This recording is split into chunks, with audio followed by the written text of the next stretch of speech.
psychological point of view, it's herd think, isn't it? And that leads me to a question that when we speak of collectivism, a lot of people may not really have their teeth into what that word means. I mean, ultimately what we're talking about here, the secret is the death of individuality, is it not? And that might be a very slippery subject for most people who, as you say, haven't even got a definition of what even capitalism is or democracy. And if they have a definition, it's the usual one that's been handed up to them. So when people like us go for the jugular and say, do you not realize what's happening here? This collectivism is literally the death of individualism. A lot of people might go, what's wrong with that? So, you know, if somebody was to say from a religious point of view, it's the death of the soul, they'd scream and say, oh, well, we have to stop it. But if you're saying from a sociological, psychological point of view, it's the death of the self, it's the death of you, you know, operating from a sovereign position mentally and emotionally, most people just go, what of it? Because they're already pretty much sold down the river, aren't they? So do you have a comment on that, about what we possibly could do to, you know, to make it clearer what the consequences of this ardent, obsessive, malignant collectivism is? Yes, I certainly do. That's probably my favorite topic of all, because I think therein lies the answer or to the solution of all of our problems, because it all comes back to this philosophical foundation of what is the best way to solve a problem. It's pretty easy to get everyone to agree as to what the problem is. We all know that life is not very good for a lot of people, and it's getting worse for most of us.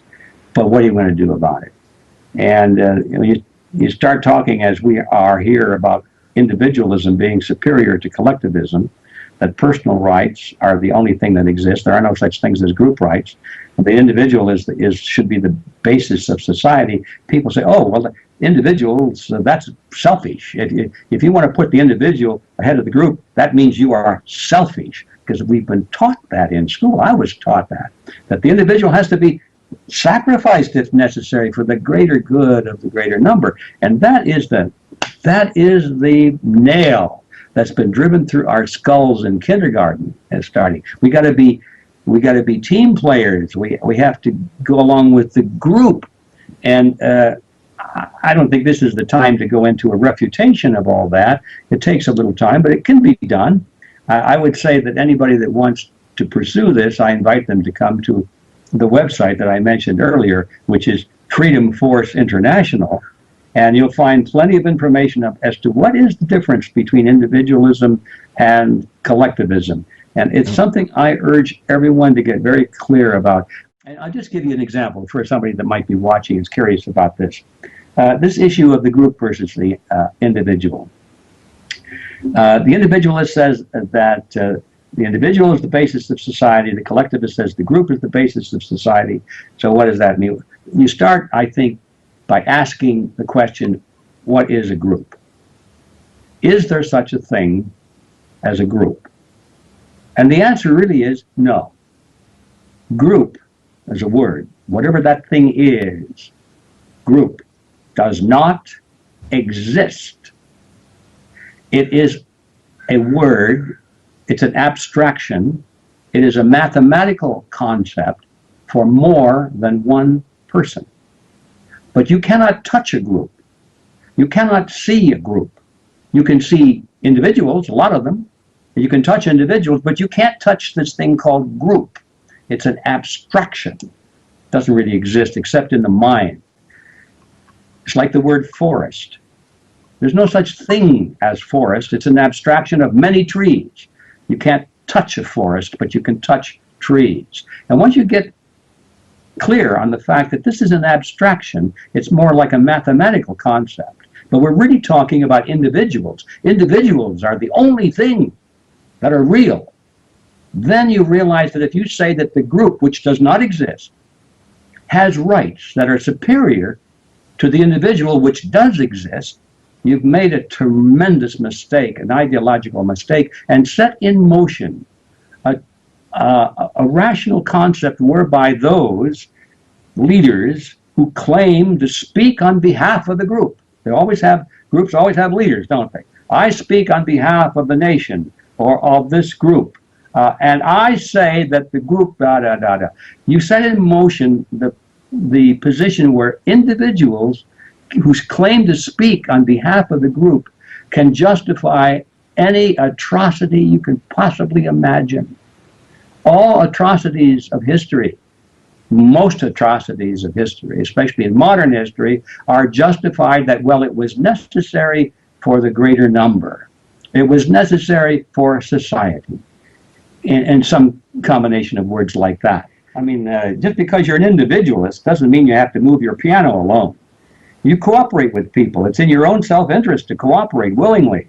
And free people find amazing ways to cooperate with each other. They form groups, they form organizations, they form teams. But where that voluntary cooperation becomes collectivism is at the point where coercion is interjected into it.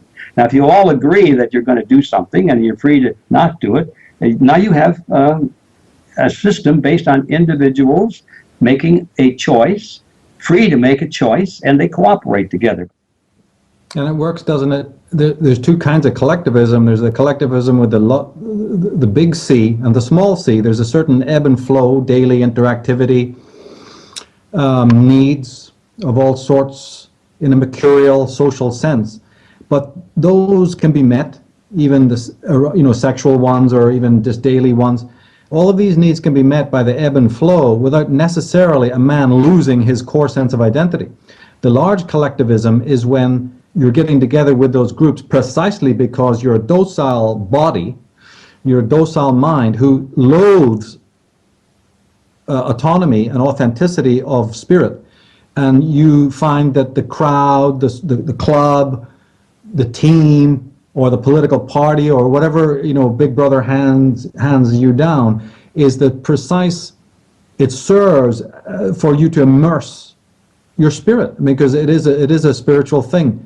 Actually, your individuality is unique. It's as unique as a fingerprint. And some people are very unhappy with that sense of autonomy and that, the demand of authenticity. So what has happened is the malignant version has come about because people want freedom from freedom. And then there becomes this sort of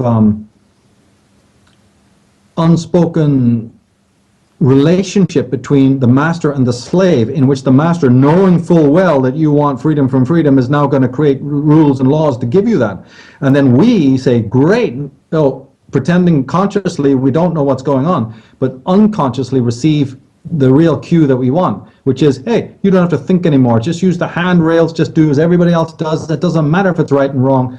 Don't think for yourself. And so there becomes then this rapport, this almost subtextual relationship between the master and the slave. So therefore that alone tips the balance. It's no longer about gun to the head in some sort of Orwellian sense anymore, is it? It's we become party to the crime. So the person who doesn't want to be an individual, the person who now relinquishes that, who doesn't want to, initiate himself into his own selfhood, right, he's going to be the docile body, the remotely controlled being, and there's a relationship. So if we have big government, we have all of these rules and regulations, it's not just because it's being imposed, right? It's also because man is voting it in, isn't it? He wants that.